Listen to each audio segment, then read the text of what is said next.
Dampak dari pandemi COVID-19, pembangunan rumah di wilayah Sumsel turun sebesar 30%.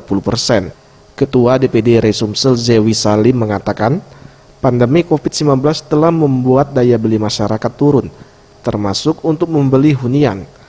Pembangunan rumah oleh para pengembang baru terrealisasi 10.000 unit, dari target 12.500 unit hingga akhir tahun.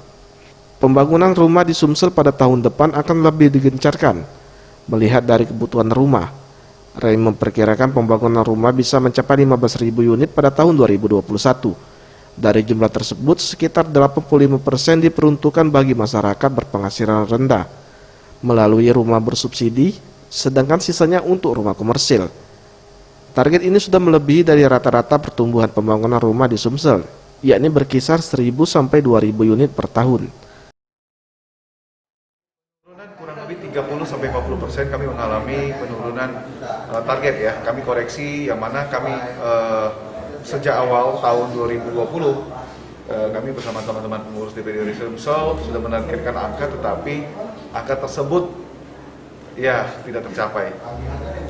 Karena tadi pandemi Covid cukup menyita perhatian kita bersama, dan pandemi Covid ini juga akhirnya membuat perbankan. Tim Liputan, Sriwijaya TV.